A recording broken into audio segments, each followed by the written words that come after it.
The first leg of the stool is about people. And in this case, the people that are important are within your own organization and also your clients. And so we're going to talk about them both.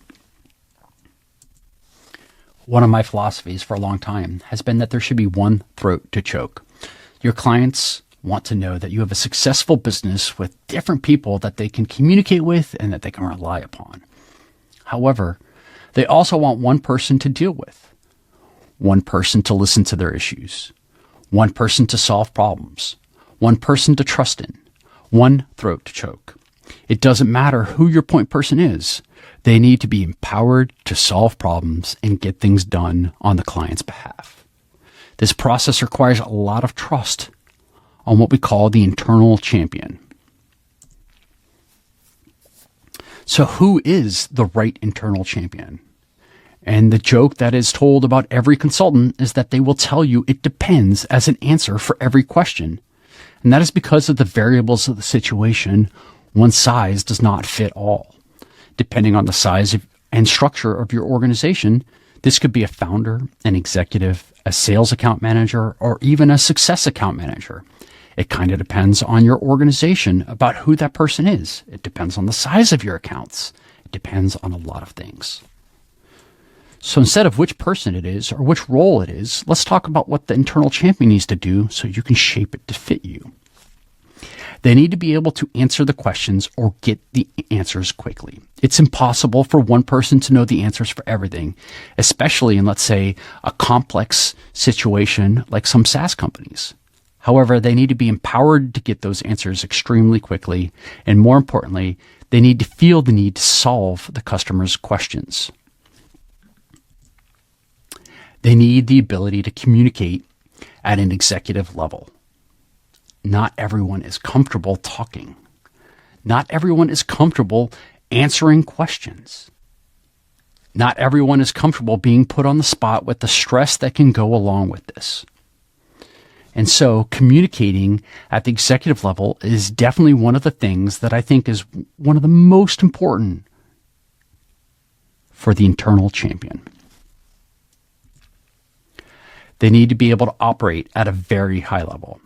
This is very similar to communicating at executive level, but this means that they also need the ability to think at an executive level. They need to think at a high level. They need to be able to react at a high level. They need the ability to understand the situation and react at a high level as is appropriate based upon the situations. One of the reasons this is important is because you need to be able to trust them and empower them to react based upon the client's needs. Depending on the size of your accounts, they need to have the ability to travel. And so this may be contentious for some of you. But if you're trying to grow an account to 6 figures, it makes sense to see people, to break bread, to drink some cocktails, to build some personal relationships. If you're trying to grow an account to 7 figures, I don't think this becomes optional anymore. And if you're trying to break into the 8-figure range, this is absolutely necessary. In fact, with some of our largest clients, we saw each other and we went to their headquarters a lot.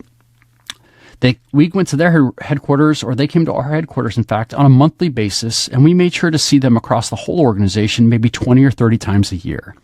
But our core internal champion and our core executives made sure to see them on a monthly basis, and every single quarterly business review was done in person. They also need to be able to care deeply about their client. And this is really important.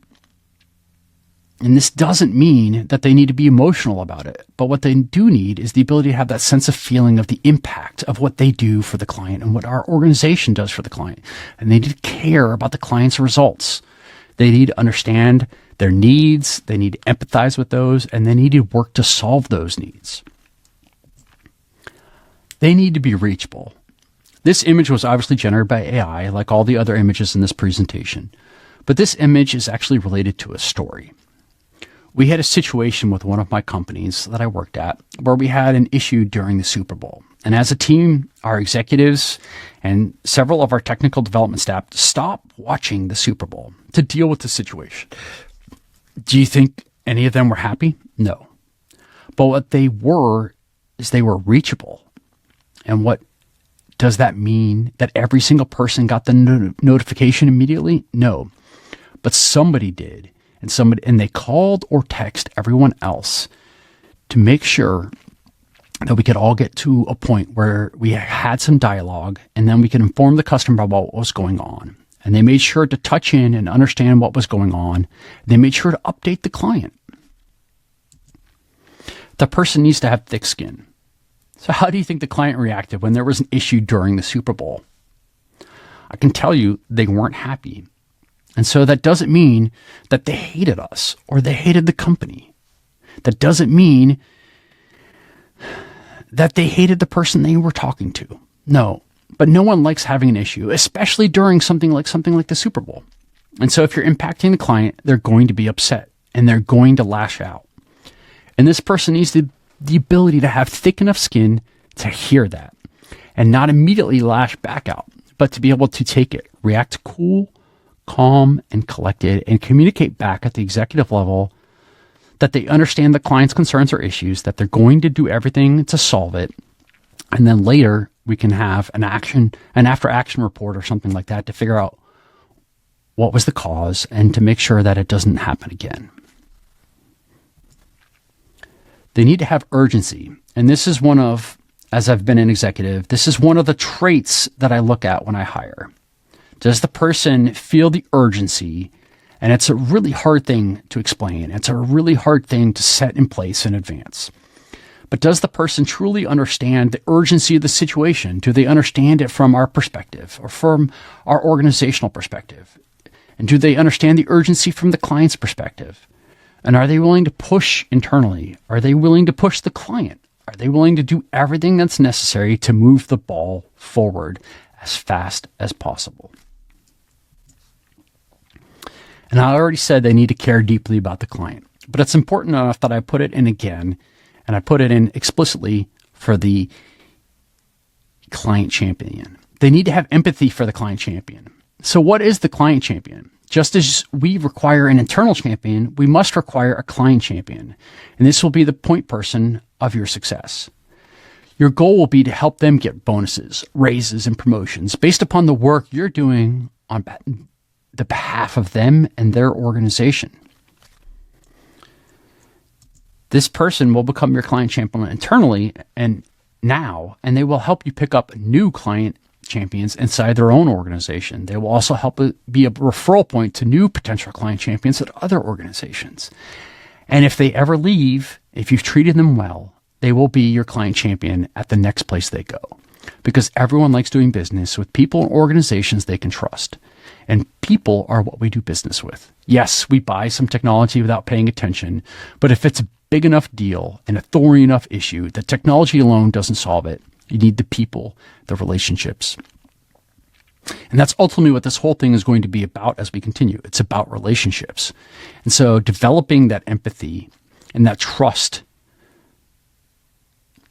and that relationship will create lifelong clients.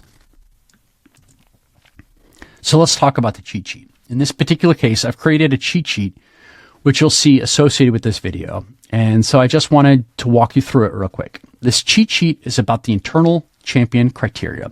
And we've outlined the different bullet points that I have here. In my opinion, finding someone who's a 5-star in all of these is impossible. So I think what we need to do are look at some of the potential rules and how we can potentially evaluate people for an internal champion to work with one of our clients. And to do that, we should say, well, I think everyone should be at least 1 star in everything. And if they're not, they're probably going to fail. However, that might be, depending on your particular organization, you might tweak that. You might say 2-star minimum. You might say, hey, some of these aren't as critical for me. I happen to think that all of these are important and that they should have at least 1 star. I do think a minimum of 30 stars overall is a good baseline criteria, a way to figure out if the person can meet the needs of an internal champion. And I do think you should sometimes tweak these on a client-by-client basis because not all clients are equal. Some clients might lash out more than others. I like to have a no assholes rule personally. However, sometimes that's impossible. And in that case, you might need someone to have a 5-star on thick skin, someone who really doesn't react negatively when they are being spoken to. So as we go through these, we say, all right, let's take a look at this client. Specifically, let's always take the internal champion criteria of the checklist and let's evaluate against a particular client and say, when we answer the questions, does the person, is the person a good fit? Do they have some technical know-how? Do they have some client know-how, some process know-how? They should know enough to be able to answer a lot of the questions on their own, especially with the process in place and them getting the reports that we'll review later. But if they don't, does this person have the ability to get the answers quickly? And will they continue to bird dog the situation? Can they communicate at an executive level? I personally think this is one of the most important. So for me, I would always go with a 4-star minimum on this. And that's really depending on the situation and the clients and everything that's associated with it. Operating at a high level, I think, I tend to think someone should be at least a 3-star here. I know travel is completely optional for some people, and this could be a 0 for you, depending on your situation. I happen to think it's more of a 4 or 5-star, especially if you're talking to 7 or 8-figure accounts. Caring deeply about the client. And again, this is one that could be a 1-star because, as long as they're getting the work done, maybe this isn't as important to you. That they be reachable. And society has shifted a lot, and maybe you think this is a 1-star situation. I think it's really important as you start to talk about 7 or 8-figure clients. And so it depends on the situation. They are going to expect a lot from your organization.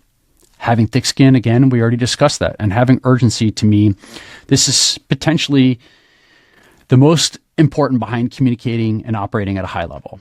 And then having empathy with the client champion. This is something that will convert the client champion into a champion who acquires champions on your behalf, especially if you deliver adequate results for your clients. So anyway, take this checklist and use it as you see fit, as appropriate for your organization and your clients. Thank you, and have a good